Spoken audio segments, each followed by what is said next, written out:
Are you tired of wasting celery? Let me show you a way that you never have to waste your celery again.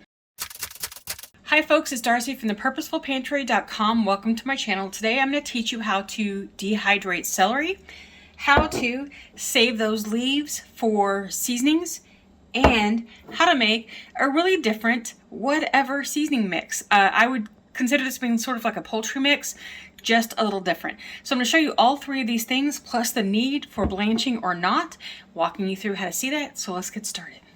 Okay, to get started on our celery, I have already cut the bottoms off the three stalks that I bought, and you can choose to replant these if you like these. So what I'm doing is I've already washed all of these. Well, one of these stalks I didn't get the bottoms off, and I'm not going to keep. I find that that's the part of celery I really don't like. So the leaves I'm going to keep for a different project. I do these separately from everything else because they are a seasoning on their own. And then the rest of this will just get chopped up. Sorry about the ice machine. These will not go to waste. They're going to compost or go to the rabbit. So I'm just going to sit here and chop up celery for the next 10 minutes.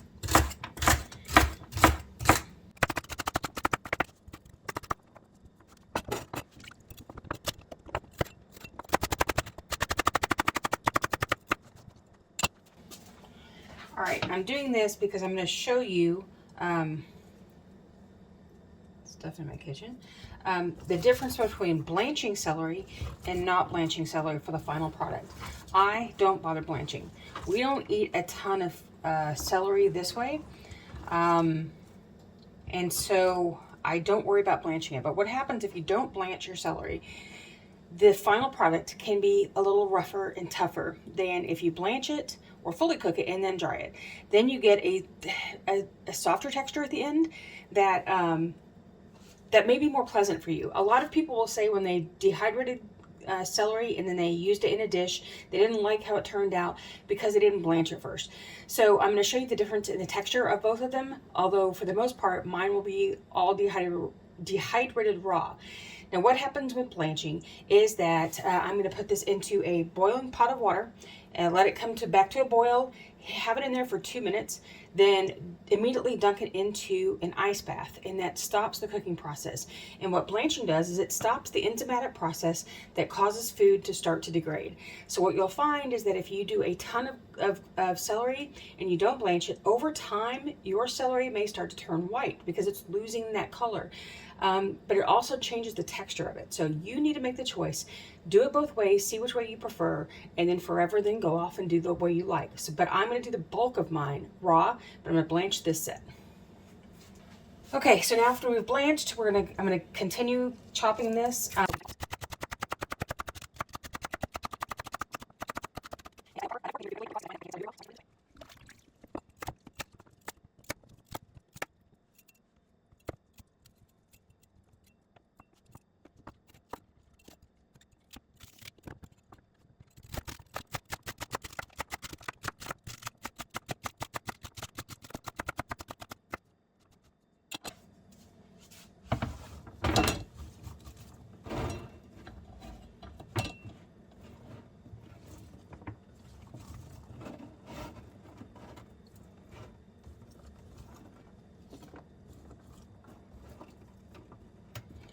I'm going to go ahead and start loading some of this up just to get a tray out of the way, make some more space. You can really pack your celery well because it's going to shrink a lot. So I'm not too fussy about how much I pack. I just don't want it stacked up on top of each other. But if it's spread out a little bit and there's not piles on top, we'll just make sure we have as much in here as we can. I just need to make sure I have one tray for doing all the measurements. All right, that looks pretty decent.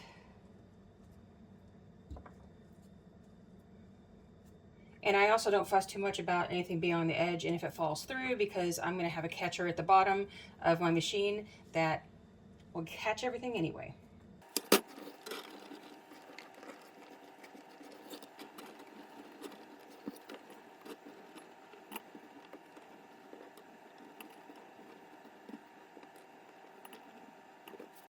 Okay, this is the blanched celery. And I don't know if you can tell the difference in the color from the other ones as we've gone through here, but it has a fluorescent kind of color, day glow color. You know, it's got a different color so that you know that's the difference between them, at least as far as what they're going to look like going in. So I'm putting this by itself on a different kind of sheet to remember which one is which. It's going on the very top, and so I'll know.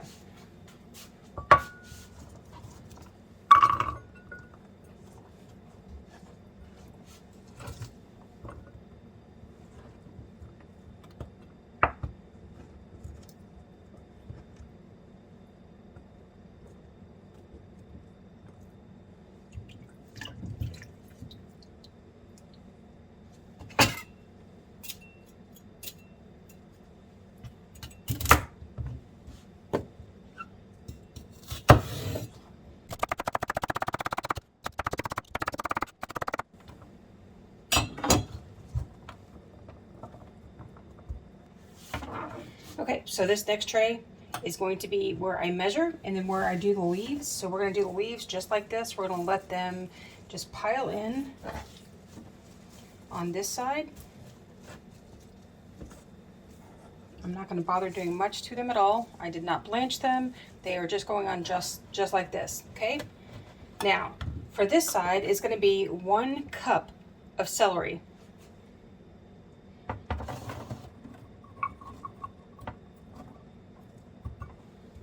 So that I can show you what it looks like when it's done.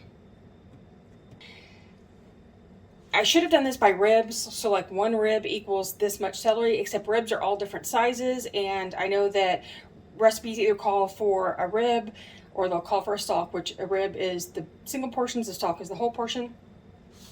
But I've left a conversion chart with that information on my website. I'll have it linked in the description box below. You can print off this procedure. It's a recipe that you can just print off the card, stick it in your journal, and it'll have all the instructions for you. But I'm going to just do this by a cup, depending on if you're looking at doing like a 1/4 cup of chopped celery versus a whole rib.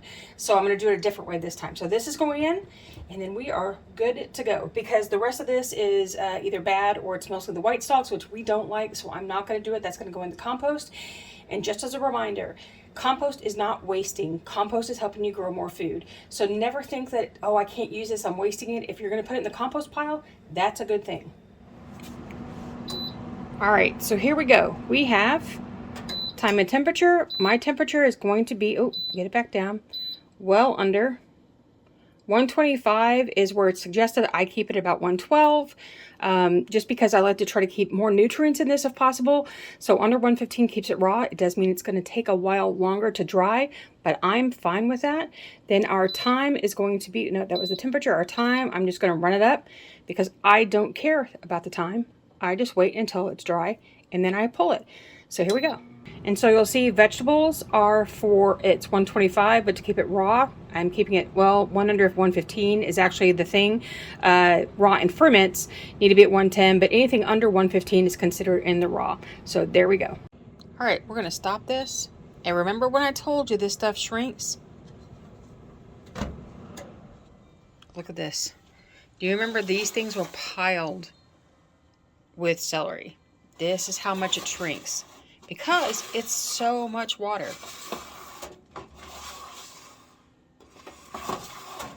And here is the blanched version. While right now you're not seeing a huge difference in color, there is some from that to that. However, this is going to hold its color better over time than this. But if you use it, rotate through it, it doesn't matter so much. Okay, so what we're going to do next, here are our greens, celery salt. But what you can do is make celery salt substitute, sort of, by grinding this into a powder. Celery is so inherent with salt in it already that it can be a substitute for salt for people who don't want to have so much. Okay, the first thing I'm going to do is go ahead and place my blanched, actually I'm going to get a couple of, all right, so I have blanched and I have non-blanched, okay?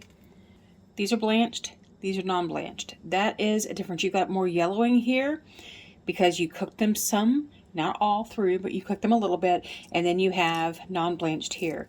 There is not a lot of difference to me in the texture of them, although I find that the non-blanched celery seems to feel more hollow. This is a little more dense. There's not much to say. So what I'm going to do is I'm going to place them both into jars and let them soak. I find that soaking is my favorite way of rehydrating anything. If you need a quick rehydration, you can put this in a simmering pot of water. I find that that's the second best way to do this, especially if you want to do it quickly. But what I'm going to do is, while I'm finishing the whole rest of this video and all the things that I'm doing with it, I'm going to let these soak probably overnight, and I'm going to show you the difference in them tomorrow. And so that you can see what these are like when you rehydrate.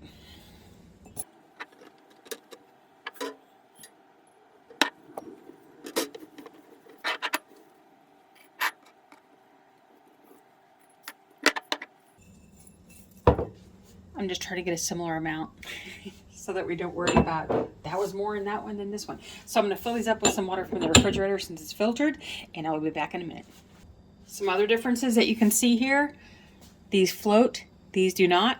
Does that matter? Just so that you know. So I'm going to put both of these aside, and they will soak for a while. Okay, we're cutting back into the next morning when I'm going to show you what they look like when they're rehydrated.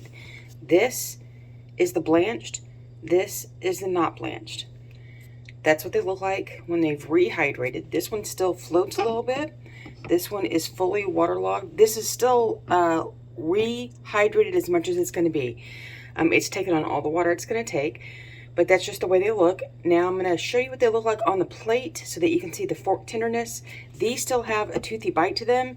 These do not. So when you use these in cooking, you have to remember that this will require a little bit more cooking time than this does to make it more like what you're used to when you're cooking celery. Because this has not been blanched or cooked, it needs the cooking time. This doesn't need as much. So this is better suited for something that you're going to do kind of instantly.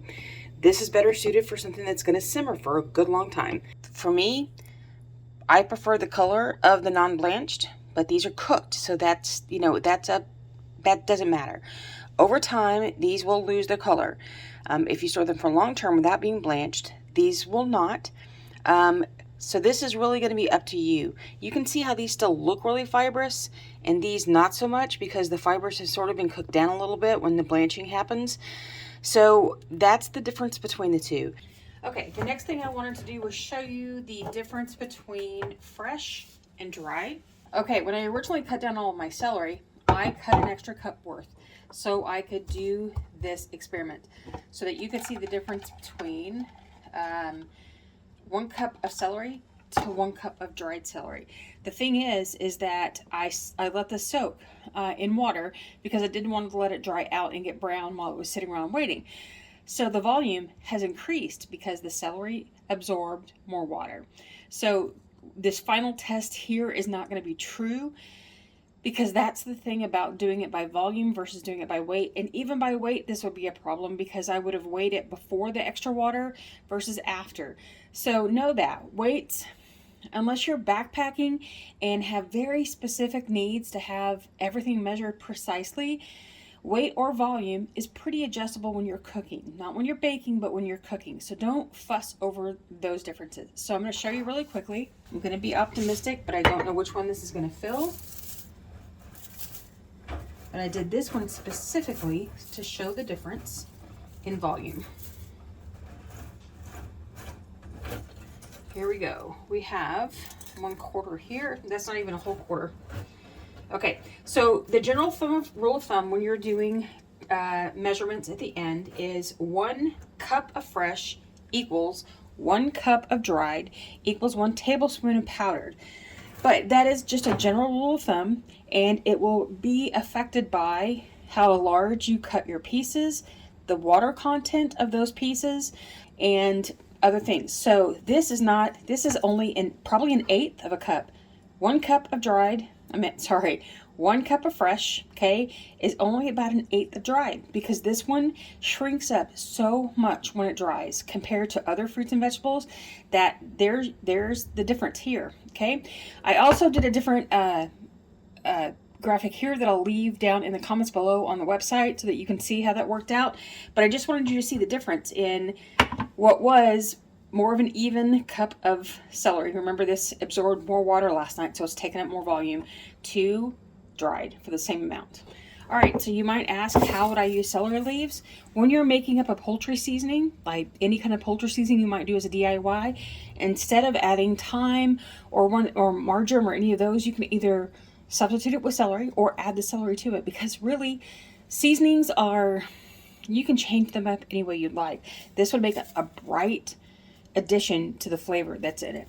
So there are our leaves. We'll just leave them just like that for now. I'm going to cover them up just a moment with a lid and store them just like this, ready for the shelf. And I will also label this before I do it.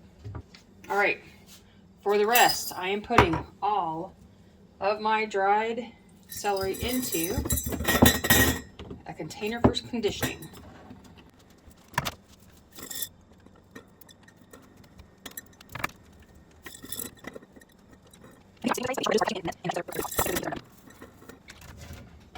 And as always, I'm making a slight mess, but you know what? I'm okay with that. It doesn't matter. Take care. All right. So, because I don't have a lid handy, I'm not going to go get one. You are going to want to condition this now before you store it. Tight fitting lid, airtight container. Okay. There is some air in there, and that's fine. We're not worried about that right now. It's not going to be in there long enough. What you're going to do is keep this stored for about a week. Come through and shake it every day. You're looking for clumps of this sticking together, clumps of it sticking to the top of, to the bottom of the jar when you turn it over, that doesn't just shake off really easily. If you have to work at it, it needs to dry some more. What you're doing is you're equalizing the moisture amongst all of the pieces, and you're checking for anything that looks out of the ordinary. That means you put it back into your dehydrator.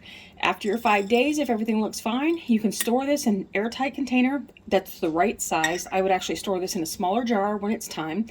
You can choose to vacuum seal or not. You do not have to. That's your choice. You can choose if you're going to put this into long-term storage. You can put an O2 absorber in it if you want. It's not necessary. It's not going to affect how this changes color over time because it's not blanched. Okay, so let me show you what this looks like when we're done and get it ready for storage.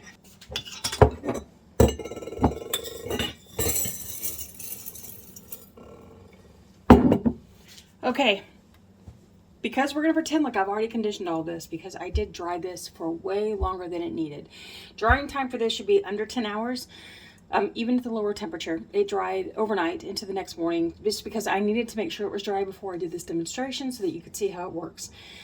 So I would have given this 5 days to condition before I stored it, but I don't have that kind of time with videoing, so take my word for it. That's what you need to do. So here we go. Here's my tight fitting lid. I need to go get a ring. And this is absolutely all you need to do to store celery, okay, when it's dried. Yes, again, you can put a moisture absorber in here if you're worried about moisture and you're in and out of the jar all the time, so that every time you open it, you're introducing more moisture. Put a moisture absorber in if you're in that kind of climate that needs it. I don't need it for most of the time, so I don't do anything else to this. Vacuum seal this if you want, but it's not necessary. Label your jar, the date and what you've got in it so you don't forget, and then there's your celery. But we're going to do something a little bit different with it next. All right, in true Darcy fashion, I neglected to hit the record button when I was putting this together. So what we're working on now is a way to make use of our dried goods. So instead of a traditional poultry blend, which is marjoram, thyme, let's see what else is in it, nutmeg, white pepper, there's another one missing. I make my own, okay? So I make it a little different. It works for me. I like it, and I never measure. I just kind of fill up my bullet blender with what I want in it. It will always change flavor, but that's what makes it great, is that there doesn't have to be a traditional way to do this. While most of the time I need to follow recipes to cook food, when I'm making up seasoning blends for stuff, I just do whatever, okay? So what is in here is about probably an eighth of a cup of dried celery, because that provides a bright flavor to it. It gives it that homemade mom recipe kind of flavor. It also adds some salt without adding salt, since celery does have naturally has salt in it. Then I did about probably a quarter cup of celery leaves. Then I did, let's see, I did rosemary, I did basil, I did parsley, I did sage, used up all the rest of my sage. I used already ground thyme because I'm out of thyme. I used up all the thyme from my garden last year and I just didn't grow enough and I didn't get enough put aside, and we use it so much I didn't have any left over and I haven't dried anymore. I use white pepper and I use paprika. I don't like nutmeg in a lot of things because it can be so overpowering, so I do paprika. And so I will leave notes in the recipe below, in the link to my website. But remember, ratios are personal. Do whatever you like. Put whatever you like in here. Make it a little more spicy, make it less spicy, do whatever you'd like. Add some lemon in here if you wanted to. That would certainly be good for poultry. So what I'm going to do now is grind all this together. I just do it all in one fell swoop.